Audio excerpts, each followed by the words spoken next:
வணக்கம், நான் உங்கள் யஷ்வந்த் குமார். இன்னைக்கு நம்ம சேனலில் ரொம்ப ஈஸியான டேஸ்டியான க்ரீம் ஆஃப் ஸ்பினாச் சூப் செய்கிறது எப்படின்னு பார்க்க போகிறோம். இந்த ரெசிபிக்கு யூஸ் பண்ணக்கூடிய இன்க்ரீடியன்ஸ்லாம் பார்த்தீங்கன்னா ரொம்ப குறைவு தான், இருந்தாலும் சுவை பிரமாதமாக இருக்கும். இதுக்கு தேவையான இன்க்ரீடியன்ஸ் எல்லாமே ரெடியாக இருக்குது. ப்ரிப்ரேஷன் ஸ்டார்ட் பண்ணிடலாம்.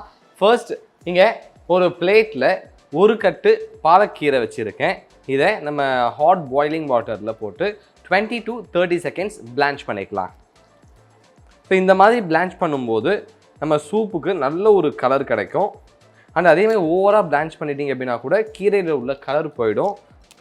அதனால் 20 to 30 செகண்ட்ஸ் பண்ணாலே கரெக்டாக இருக்கும்.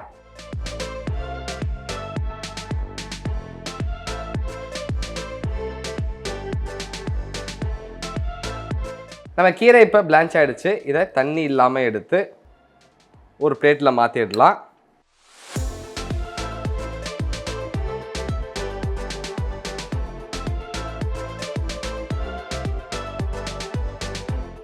இப்போது இது கூட ஒரு 5லிருந்து 6 பல்லளவு பூண்டு, 2 இன்ச் அளவு இஞ்சி, 2 பச்சை மிளகாய் சேர்த்து நல்லா ஃபைனாக அரைச்சி எடுத்துக்கலாம். நம்ம கீரையை நல்லா ஃபைனாக அரைச்சாச்சு. இப்போது இதை எடுத்து ஒரு பேனில் சேர்த்துக்கிறேன். இது கூடவே 200லிருந்து 300 ml அளவு தண்ணியும் சேர்த்துக்கலாம். இப்போ லோ ஃப்ளேமில் வச்சு அடுத்து 2லிருந்து 3 நிமிடம் நல்லா கொதிக்க விடுவோம்.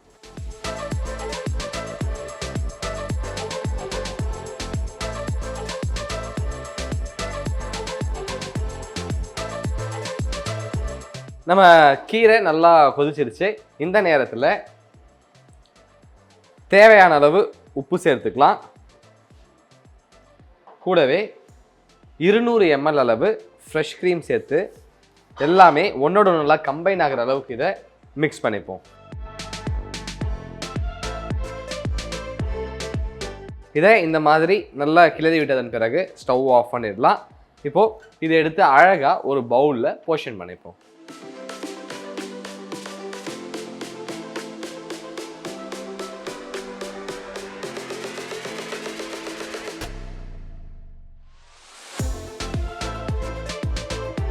ரொம்பவே சுவையான சுலபமான க்ரீம் ஆஃப் ஸ்பினாச் சூப் செய்கிறது எப்படின்னு பார்த்துட்டோம்.